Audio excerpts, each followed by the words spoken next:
Hello students, मैं ममता मित्तल और आज हम करने जा रहे हैं परमाणु एवं अणु पार्ट 2, जिसमें हम डिस्कस करेंगे अणु किसे कहते हैं। अणु इंग्लिश में जिसे मॉलिक्यूल कहते हैं, तो उसके बारे में डिस्कशन करेंगे।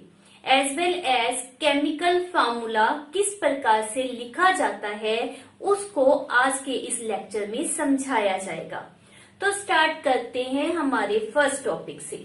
जैसा कि बेटा आपने पिछले लेक्चर में किया था कि लेट इस चौक में कैल्शियम प्रेजेंट है, मींस कैल्शियम के परमाणु प्रेजेंट है और उसको हमने विद दिस सर्कल्स प्रेजेंट किया था।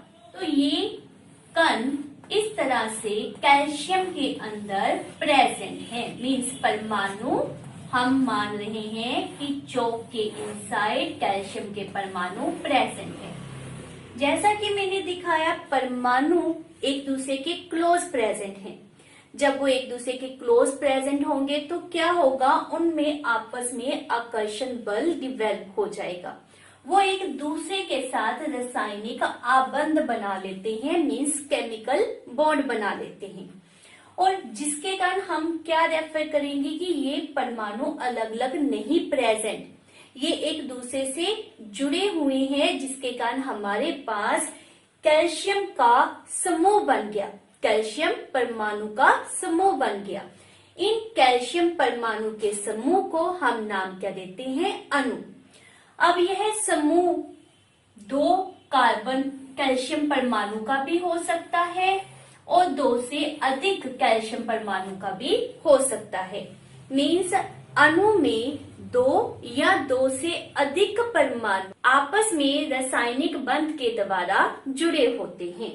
तो अणु की परिभाषा क्या होती है, यह 2 या 2 से अधिक परमाणुओं का समूह होता है जो रासायनिक बंध के द्वारा एक दूसरे से जुड़े होते हैं। तो अणु जो है वह किसी तत्व या किसी यौगिक का सूक्ष्मतम कण है, मीन्स ये तत्व में भी प्रेजेंट होते हैं एज वेल एज यौगिक में भी प्रेजेंट होते हैं, और हम कहते हैं कि यह किसी भी तत्व या यौगिक का सूक्ष्मतम कण होते हैं। इनका स्पेशल फीचर क्या है, या यू कैन से परमाणु से किस तरह से डिफरेंट है। हमने परमाणु को तत्व का सूक्ष्मतम कण कहा था, अब हम अणु को तत्व का सूक्ष्मतम कण कह रहे हैं। तो दोनों में क्या डिफरेंस है। नॉर्मली हमारे पास मेंशन क्या करते हैं कि जो परमाणु होता है वह स्वतंत्र रूप से अस्तित्व में हो भी सकता है और नहीं भी, लेकिन जो अणु होते हैं वे सदैव स्वतंत्र रूप में पाए जाते हैं। For example let's suppose hydrogen का जो परमाणु है यह कभी भी स्वतंत्र रूप से नहीं पाया जाता। हाइड्रोजन से ऑलवेज जुड़ा हुआ पाया जाता है। तो जब हाइड्रोजन के साथ कंबाइन करता है तो हमारे पास क्या बनता है, अणु। क्लियर। तो अणु स्वतंत्र रूप से पाया जाता है, जबकि परमाणु स्वतंत्र रूप से पाया जा भी सकता है और नहीं भी पाया जाता। तो ये परमाणु तथा अणु में मेन बेसिक डिफरेंस होता है। एक अणु यौगिक के सभी गुणधर्म को रिप्रेजेंट करता है। हमारे पास अणु जो है वो किसी तत्व का भी हिस्सा हो सकता है, मीन्स वो एक जैसे परमाणुओं से बना हो सकता है, या फिर विभिन्न भिन्न तत्वों के परमाणुओं से बना हो सकता है। हमारे पास अणु 2 प्रकार के हैं, तत्वों के अणु तथा यौगिक के अणु। अब हम उनके बारे में स्टडी करते हैं। सबसे पहले तत्व के अणु। तो जो तत्व के अणु होते हैं, ओब्वियस है तत्व में एक ही प्रकार के परमाणु होते हैं, इसलिए तत्व के अणु में सदैव एक ही प्रकार के परमाणु होते हैं। लेकिन परमाणु की जो संख्या है वह एलिमेंट टू एलिमेंट डिफरेंट होती है। फॉर एग्जाम्पल हमारे पास है noble gases like helium, neon, argon, krypton, xenon, radon, ये हमारे पास क्या है, नोबल गैसेस।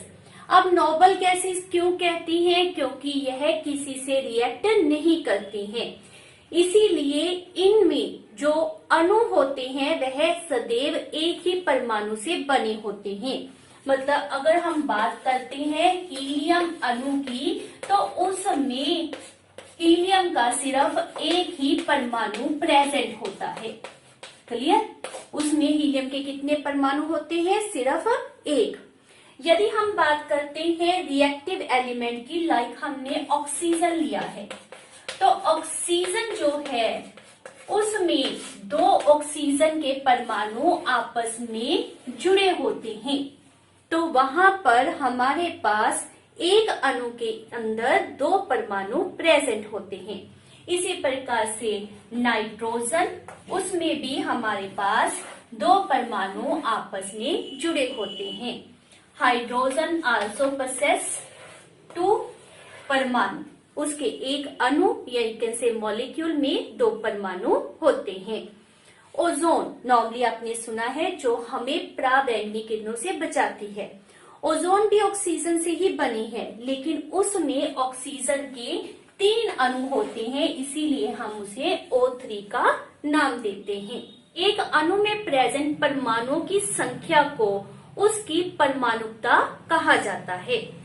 तो अणु की परमाणुकता से क्या भाव होता है? एक अणु में प्रेजेंट परमाणुओं की कुल संख्या। यदि हम ओजोन के लिए रेफर करते हैं तो यहाँ पर हमारे पास परमाणुकता कितनी आएगी? 3। ऑक्सीजन में परमाणुकता 2 होती है और हीलियम में परमाणुकता 1 पाई जाती है।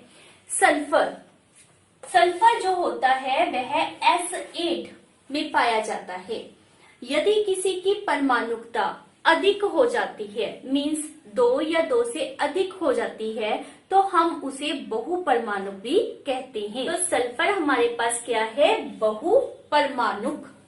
इसी प्रकार से जो फास्फोरस होता है, जिसे P सिंबल से हम रिप्रेजेंट करते हैं, वह P4 में पाया जाता है। तो यह भी बहुपरमाणुक है और आप इसे चतुर्परमाणुक भी कह सकते हैं। चतुर्परमाणुक मीन्स जिसकी परमाणुकता 4 होती है।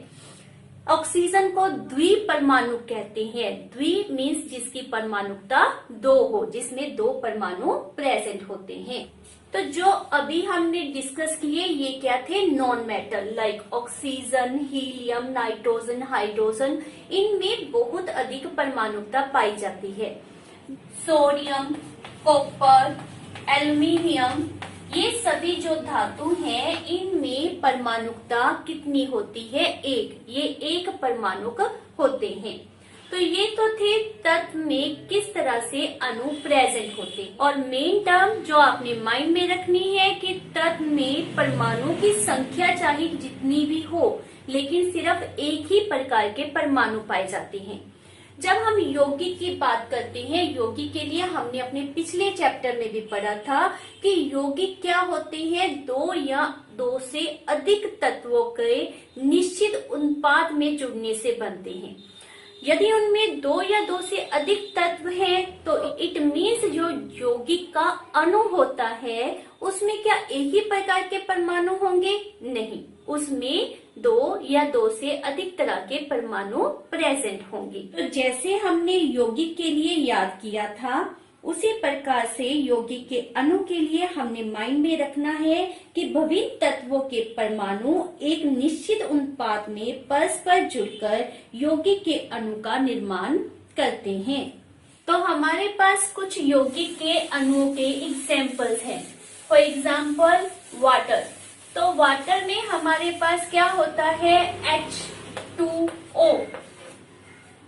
इस अणु में 1:8 में हमारे पास हाइड्रोजन तथा ऑक्सीजन एक दूसरे से जुड़े होते हैं। यह अनुपात उनके द्रव्यमान का है। तो हमें किस तरह से पता चल सकता है कि इसमें संख्या कितनी प्रेजेंट है? मीन्स हाइड्रोजन 2 टाइम है और ऑक्सीजन 1 टाइम है। इस द्रव्यमान संख्या से हम किस प्रकार से पता कर सकते हैं? तो उसका सिंपल हमारे पास मेथड होता है। आपने एक तालिका बनानी है। उस तालिका में हमारे पास सबसे पहले हम लिख रहे हैं परमाणु का नाम, जैसे कि हमारे पास दो परमाणु दिए गए हैं, हाइड्रोजन तथा ऑक्सीजन। उनका अनुपात कितना दिया गया है, यहाँ पर हम उनके द्रव्यमान का अनुपात लिखेंगे, जो हमारे पास है 1 तथा ऑक्सीजन का है 8। क्लियर। अब हम रेफर कर रहे हैं उनकी द्रव्यमान संख्या। तो हाइड्रोजन की जो द्रव्यमान संख्या है वह भी हमारे पास क्या है 1, और ऑक्सीजन की द्रव्यमान संख्या कितनी होती है 16। क्लियर। ये हमने क्या रेफर किया है, उनके द्रव्यमान का अनुपात। क्लियर। और यहाँ पर हम क्या रिप्रेजेंट कर रहे हैं, उनकी द्रव्यमान संख्या। नेक्स्ट कॉलम में हम क्या रेफर कर रहे हैं, द्रव्यमान अनुपात बटा द्रव्यमान संख्या। तो जब हमारे पास द्रव्यमान अनुपात को द्रव्यमान संख्या से डिवाइड करेंगे, मीन्स 1/1 करेंगे, तो हमारे पास कितना आ जाएगा 1। और यहाँ पर जब हम 8/16 करते हैं तो हमारे पास कितना आएगा 1/2। अब हमने इनको होल नंबर रेशो में बदलना है। होल नंबर रेशो में बदलने के लिए हम क्या करेंगे, इसकी 2 से मल्टीप्लाई और इसकी भी 2 से मल्टीप्लाई करेंगे। तो यहाँ पर हमारे पास क्या आ जाएगा 2 और यहाँ पर क्या आ जाएगा 1। इट मीन्स वाटर में हमारे पास हाइड्रोजन के कितने परमाणु होंगे 2 और ऑक्सीजन के कितने परमाणु होंगे 1। इसी तरह से अमोनिया में द्रव्यमान का अनुपात हमारे पास होता है 14:3। तो ये थे हमारे पास कुछ यौगिक के अणुओं के एग्जाम्पल्स। तो ये आपने माइंड में रखना है कि अणु क्या है, जब 2 या 2 से अधिक परमाणु परस्पर जुड़ते हैं, परस्पर बंधन बनाते हैं, तो उसे हम अणु कहते हैं। तत्व के अणु सदैव एक ही प्रकार के परमाणुओं से बनते हैं, जबकि यौगिक के जो अणु होते हैं 2 या 2 से अधिक तत्वों के परमाणुओं से बनते हैं और वे एक निश्चित अनुपात में एक दूसरे से जुड़े होते हैं। नेक्स्ट है आयन क्या होता है। आपने नॉर्मली सोडियम क्लोराइड के बारे में सुना होगा। सोडियम क्लोराइड में क्या प्रेजेंट है, 1 इज मेटल और second is non metal. Means यह एक ऐसा यौगिक है जिसमें धातु तथा अधातु दोनों प्रेजेंट हैं, और जो यौगिक धातु तथा अधातु दोनों से मिलकर बनते हैं उनमें आवेशित कण होते हैं, और इन आवेशित कणों को हम नाम क्या देते हैं, आयन का। क्लियर। आयन क्या होते हैं, आवेशित कण होते हैं। अब जो आवेश होता है वह बेटा 2 टाइप का होता है, पॉजिटिव तथा नेगेटिव। पॉजिटिव आयन तब बनते हैं जब कोई परमाणु अपने से इलेक्ट्रॉन को बाहर निकालता है। जब किसी परमाणु से इलेक्ट्रॉन का लॉस होता है तो उसके ऊपर पॉजिटिव चार्ज आता है, पॉजिटिव आवेश आता है, और उसे हम नाम क्या देते हैं, धनायन का, और इंग्लिश में उसे हम रेफर करते हैं केटायन। और जिस परमाणु के द्वारा इलेक्ट्रॉन को गेन किया जाता है, प्राप्त किया जाता है, उसे नाम दिया जाता है ऋणायन, मीन्स अनायन।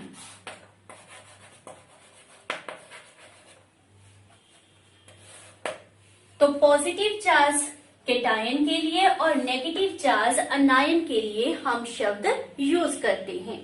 सोडियम क्लोराइड में या मोस्टली जो धातु होते हैं उसमें पॉजिटिव चार्ज मेटल के ऊपर होता है, और नेगेटिव चार्ज हमारे पास क्लोरीन मीन्स अधातु के ऊपर प्रेजेंट होता है।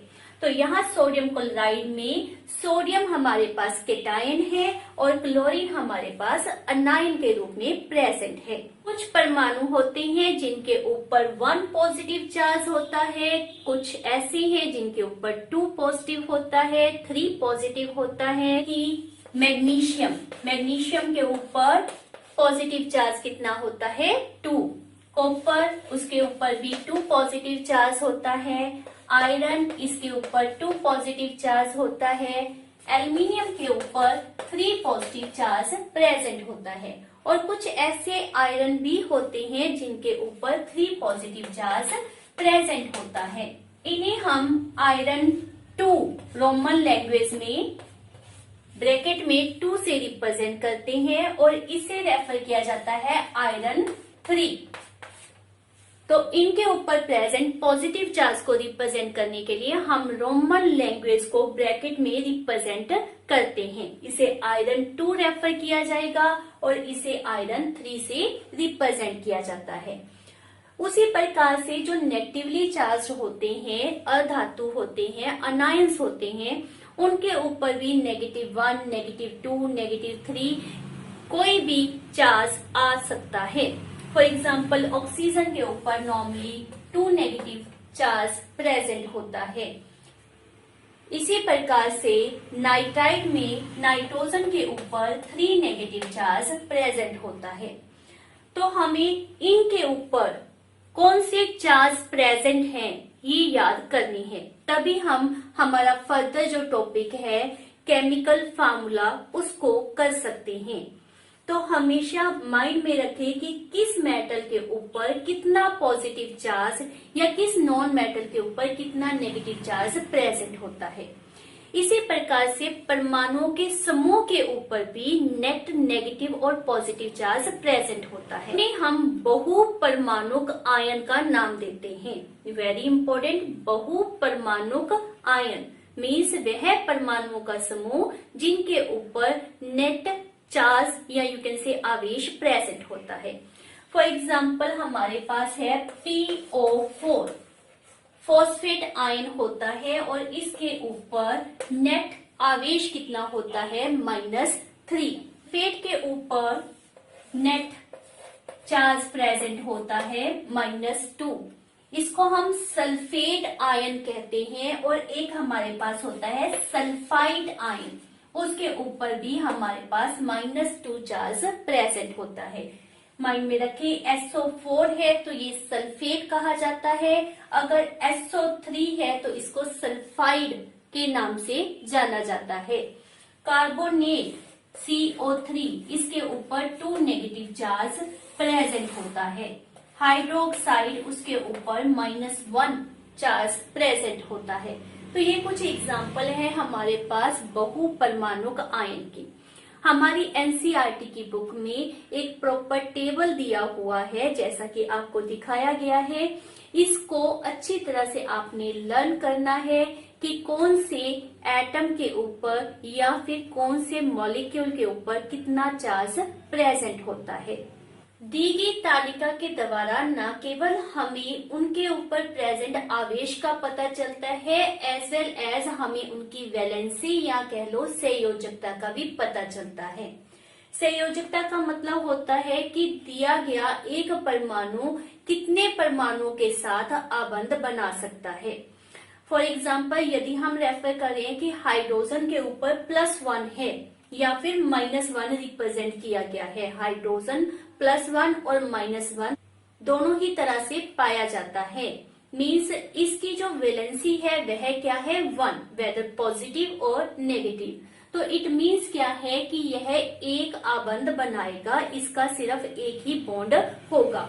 यदि हम मैग्नीशियम के ऊपर शो कर रही हैं +2, तो इट मीन्स क्या है कि मैग्नीशियम 2 बॉन्ड बना सकता है। ऑक्सीजन के ऊपर हमने रिप्रेजेंट किया है -2 मीन्स ऑक्सीजन भी 2 बॉन्ड बनाएगा। नाइट्रोजन के ऊपर हम रिप्रेजेंट कर रहे हैं -3 मीन्स यह 3 बॉन्ड बना सकता है। इसे हम इसकी संयोजकता कहते हैं। तो संयोजकता का मीनिंग क्या होता है, दिए गए तत्व का परमाणु कितने अन्य परमाणुओं के साथ बॉन्डिंग कर सकता है। और इसी संयोजन शक्ति की अगर हमें नॉलेज है तभी हम मेंशन कर सकते हैं केमिकल फार्मूला। तो केमिकल फार्मूला क्या होता है?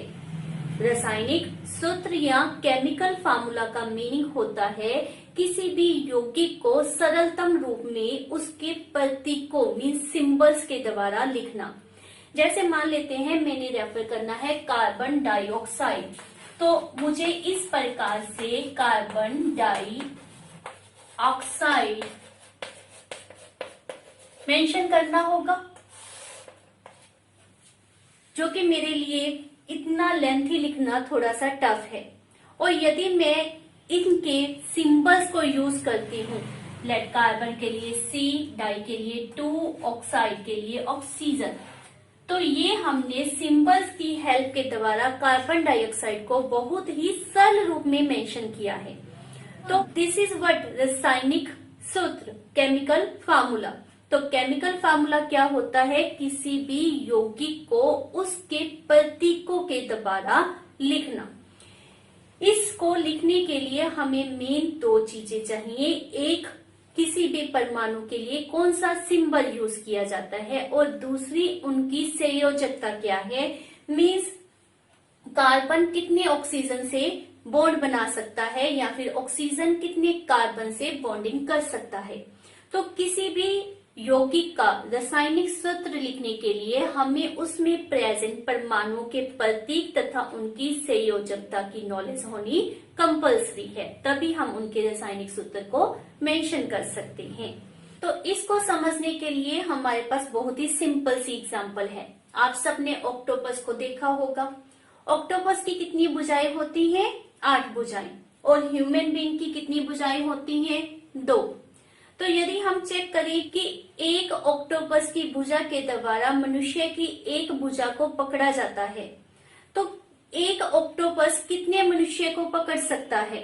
ऑब्वियस है, अगर हम रेफर कर रहे हैं कि ऑक्टोपस की 1, 2, 3, 4, 5, 6, 7, 8 भुजाएं हैं, तो ये 2 मनुष्य के लिए, ये अलग मनुष्य के लिए, ये नेक्स्ट और ये नेक्स्ट। तो हमारे पास एक ऑक्टोपस, जिसको मैं ओ से रिप्रेजेंट कर रही हूँ, 4 human being means H human being को पकड़ सकते हैं। तो यह हमारे पास इनकी केमिकल बॉन्डिंग के द्वारा बना हुआ केमिकल फार्मूला है। तो इस केमिकल फार्मूले में जो हमने यह पदांक रेफर किया है 4, वो क्या रिप्रेजेंट करता है कि एक ऑक्टोपस 4 ह्यूमन बीइंग के साथ बॉन्डिंग कर सकता है, उनको पकड़ सकता है। और यही केस होता है हमारे केमिकल फार्मूला में। हमने केमिकल फार्मूले के द्वारा रिप्रेजेंट करना होता है कि एक कार्बन कितने ऑक्सीजन से जुड़ा है, एक हाइड्रोजन कितनी ऑक्सीजन से जुड़ा है, एक मैग्नीशियम कितने हाइड्रोजन या ऑक्सीजन से जुड़ा हुआ है। तो अब इनको किस तरह से लिखना है, उसके कुछ नियम होते हैं, अब हम उनको स्टडी करते हैं। हमारा फर्स्ट नियम है आयन की संयोजकता अथवा आवेश संतुलित होना चाहिए। तो हम जब भी कोई केमिकल फार्मूला लिखेंगे तो उसके ऊपर ना तो हम कोई नेट पॉजिटिव चार्ज रेफर करेंगे और ना ही नेट नेगेटिव चार्ज। मीन्स यदि आपके पास जितना इसके ऊपर पॉजिटिव चार्ज है वो इस नेगेटिव चार्ज के द्वारा बैलेंस होना चाहिए। तो यह केमिकल फार्मूला बनाते समय हमने ध्यान देना है। सेकंड पॉइंट, जब एक यौगिक किसी धातु एवं अधातु के संयोग से निर्मित होता है तब धातु के नाम अथवा उसके प्रतीक को रासायनिक सूत्र में पहले लिखते हैं तथा उन्हें बाईं तरफ लिखा जाता है, जबकि जो अधातु होते हैं उन्हें हम दाईं तरफ लिखते हैं। फॉर एग्जाम्पल, यदि हमने रेफर करना है कैल्शियम ऑक्साइड, तो कैल्शियम पहले लिखा जाएगा, ऑक्साइड बाद में लिखा जाएगा। तो इसका नाम जो कैल्शियम ऑक्साइड है उसमें हमने क्या मेंशन किया है कि जो मेटल है, धातु है, उसको हमने पहले लिखा है, बाईं तरफ लिखा है, और जो अधातु होती है उसको हम दाईं तरफ मेंशन करते हैं। यह तब रूल फॉलो होता है जब दिए गए यौगिक में आपके पास एक धातु दी गई है और एक अधातु दी गई है। जैसे कोई भी अन्य आप एग्जाम्पल ले सकते हैं, लाइक सोडियम क्लोराइड। तो सोडियम मेटल को पहले लिखा जाएगा और क्लोराइड को आपने बाद में मेंशन करना है। तो ये हमारा सेकंड रूल है। थर्ड रूल इज बहुपरमाणुक आयनों द्वारा निर्मित यौगिकों में आयनों की संख्या दर्शाने के लिए आयन को कोष्ठ में लिखकर आयनों की संख्या कोष्ठक के बाहर लिखते हैं। तो यदि हमारे पास बहुपरमाणुक आयन है, फॉर एग्जाम्पल हम लेते हैं MgOH और यहाँ पर आपके पास दिया गया है कि OH 2 टाइम है, तो इसमें हमने क्या करना है, इस बहुपरमाणुक आयन को हमने ब्रैकेट में, कोष्ठक में मेंशन करना है और इसकी संख्या को कोष्ठक के बाहर रिप्रेजेंट करेंगे। तो यह मैग्नीशियम हाइड्रोक्साइड इस प्रकार से लिखा जाएगा। और यदि हमारे पास बहुपरमाणुक आयन की संख्या 1 है तो कोष्ठक के बाहर 1 लिखने की आवश्यकता नहीं होती है। For example NaOH। अब OH सोडियम हाइड्रोक्साइड यह हमने मेंशन किया है। अब जो हाइड्रोक्साइड, जो हमारा बहुपरमाणुक आयन है, उसकी संख्या 1 है, तो यहाँ पर न तो हम कोष्ठक यूज करेंगे और ना ही उसके बाहर हम 1 लिखेंगे। तो ये कुछ सिंपल से रूल हैं जिनका हमने ध्यान रखना है जब भी हम कोई केमिकल फार्मूला लिखेंगे। अब हम सीखेंगे किस प्रकार से हमने सूत्र को बनाना है। तो उसके लिए हमने इस तालिका को अच्छी तरह से समझना है और यूज करना है, क्योंकि इसी से हमें संयोजकता का पता चलता है। तो फर्स्ट ऑफ ऑल, जैसे कि मैंने आपको रेफर कर दिया, हाइड्रोजन क्लोराइड, इसके केमिकल फार्मूले को मेंशन करना है। तो किस तरह से हम करेंगे, सबसे पहले हाइड्रोजन का प्रतीक हमारे लिए क्या होता है, H। क्लोराइड का प्रतीक क्या होता है, Cl। क्लियर। अब हमने हमारी तालिका से देखना है कि हाइड्रोजन के ऊपर और क्लोरीन के ऊपर कौन से आवेश प्रेजेंट है, उनकी संयोजकता कितनी होती है। तो तालिका में हमारे पास क्या दिया गया है कि हाइड्रोजन की संयोजकता भी 1 होती है और क्लोरीन की भी 1 होती है। यहाँ पर प्लस और माइनस के आवेश को रिप्रेजेंट करने की आवश्यकता नहीं होती, क्योंकि हम सिर्फ संयोजकता मेंशन कर रहे हैं, प्लस और माइनस आवेश नहीं शो करेंगे। तो इन दोनों की हमारे पास संयोजकता कितनी है, 1। तो हम इनकी संयोजकता को मेंशन कर देंगे। और सूत्र लिखने के लिए हम किस तरह से रिप्रेजेंट करेंगे, with the help of cross. तो इसको हम हाइड्रोजन के पदांक के रूप में यूज करेंगे और इसको क्लोरीन के पदांक के रूप में यूज करेंगे। और जैसा कि हमने नियम में पढ़ा, अगर किसी की संयोजकता 1 हो तो उसको लिखने की आवश्यकता नहीं होती है। तो इसका हमारे पास सूत्र क्या आ जाएगा, HCl। क्लियर। नेक्स्ट है हमारे पास लेट दिया गया है हाइड्रोजन सल्फाइड। अब हाइड्रोजन सल्फाइड में हमारे पास हाइड्रोजन के लिए प्रतीक क्या होगा, H, और सल्फाइड के लिए क्या होगा, S। तालिका के अनुसार इसकी संयोजकता हमारे पास 1 होती है और सल्फर की संयोजकता कितनी होती है, 2। नेक्स्ट आपने क्रॉस प्लॉट करना है और 2H के पदांक के रूप में यूज करेंगे, मतलब उसके पैर में लिखा जाएगा, और सल्फर के लिए 1 जिसको हम नहीं लिखेंगे है हमारे पास हाइड्रोजन सल्फाइड के लिए सूत्र आ जाएगा। नेक्स्ट है, लेट्स सपोज हमारे पास दिया गया है कार्बन टेट्रा क्लोराइड। जब हमने इसके लिए सूत्र मेंशन करना है तो हम क्या रेफर करेंगे, कार्बन, और क्लोराइड के लिए Cl। यह हमारे पास प्रतीक होंगे। कार्बन के लिए संयोजकता 4 होती है और क्लोरीन के लिए संयोजकता 1 होती है। अब हमने इसको क्रॉस से रिप्रेजेंट करना है, तो कार्बन के पैर में 1 लिखना है, जो कि हम नहीं लिखेंगे, कोई लिखने की आवश्यकता नहीं है, और क्लोरीन के पैर में रेफर किया जाएगा 4। तो यह कार्बन टेट्राक्लोराइड का रासायनिक सूत्र आएगा।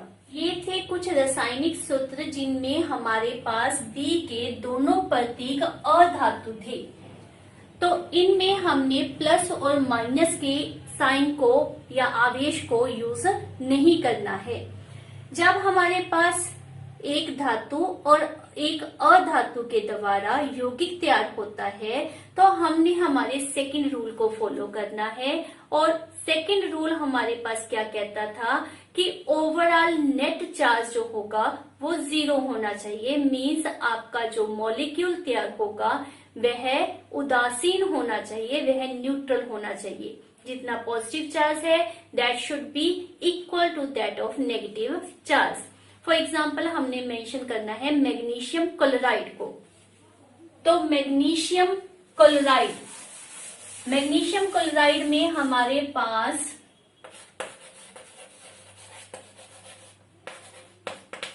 मैग्नीशियम के ऊपर 2 पॉजिटिव चार्ज होता है और क्लोरीन के ऊपर 1 नेगेटिव चार्ज प्रेजेंट होता है।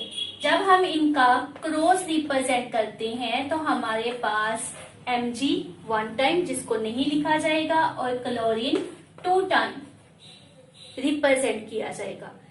इस तरह करने से यदि हम देखें मैग्नीशियम के ऊपर कितना चार्ज है तो दैट इज पॉजिटिव 2, क्लोरीन के ऊपर -1, लेकिन ये 2 टाइम प्रेजेंट है तो इट मीन्स इसके ऊपर टोटल चार्ज कितना आ गया -2। तो -2 + 2 ये दोनों एक दूसरे को न्यूट्रलाइज करते हैं, ओवरऑल मॉलिक्यूल के ऊपर कोई नेट चार्ज नहीं आएगा। दैट मीन्स हमारा जो फार्मूले का रूल था वह यहाँ पर फॉलो हो रहा है। इसी प्रकार से अगर हमारे पास एल्युमिनियम ऑक्साइड के लिए रेफर किया गया है तो एल्युमिनियम ऑक्साइड के लिए हमें क्या चाहिए, एल्युमिनियम एंड ऑक्सीजन में हमारे पास कितना चार्ज होता है +3, वाइल ऑक्सीजन के ऊपर कितना होता है -2। जब हम इनको क्रॉस में रिप्रेजेंट करते हैं तो हमारे पास क्या फार्मूला आएगा, Al2O3 मीन्स एल्युमिनियम 2 टाइम है तो इसके ऊपर टोटल चार्ज कितना आ गया +6। ऑक्सीजन 3 टाइम है तो इसके ऊपर टोटल चार्ज कितना आ गया -6। मीन्स ये दोनों एक दूसरे को क्या करेंगे, न्यूट्रलाइज। तो इस तरह से हम यदि हमारे पास एक धातु तथा एक अधातु दी गई है तो उसका रासायनिक सूत्र तैयार कर सकते हैं। नेक्स्ट है हम किस प्रकार से बहुपरमाणुक आयन के लिए सूत्र लिखेंगे। तो फॉर एग्जाम्पल हमारे पास दिया गया है सोडियम नाइट्रेट। सोडियम नाइट्रेट का सूत्र लिखने के लिए हमें दोनों के प्रतीक पता होने चाहिए। सोडियम के लिए ऑब्वियस है हम Na सिंबल यूज करेंगे और नाइट्रेट के लिए जैसे कि आपके पास तालिका में दिया हुआ है NO3 को यूज किया जाएगा और उसके ऊपर चार्ज क्या होता है -1, सोडियम के ऊपर +1। क्रॉस करने पर हमारे पास क्या आ जाएगा, NaNO3। 1 मेंशन करने की हमें आवश्यकता नहीं होती।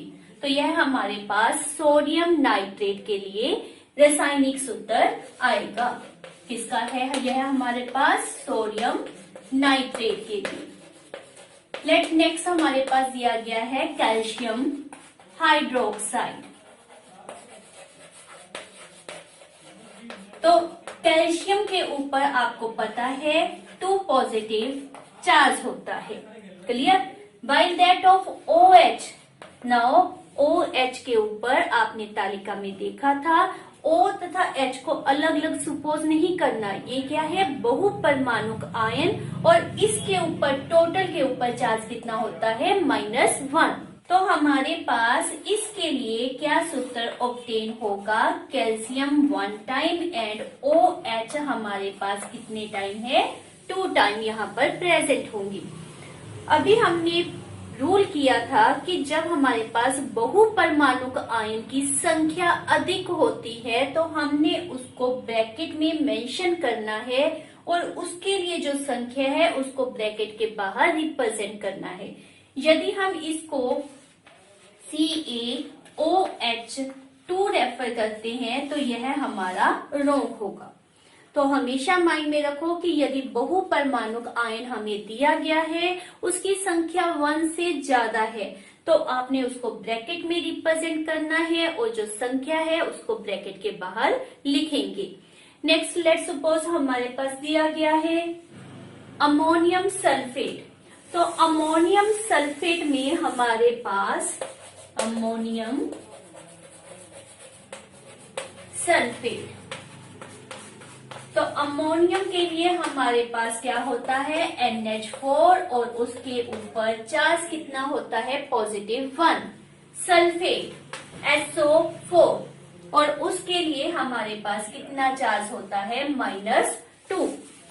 तो यहाँ पर हमारे पास क्या सूत्र ऑब्टेन होगा NH4 2 टाइम SO4 1 टाइम। अब किसके लिए हम ब्रैकेट यूज करेंगे? ये भी बहुपरमाणुक है, यह भी बहुपरमाणुक आयन है, परंतु इसकी संख्या हमारे पास कितनी आई है 1, तो इसके लिए ब्रैकेट या कोष्टक यूज करने की आवश्यकता नहीं है।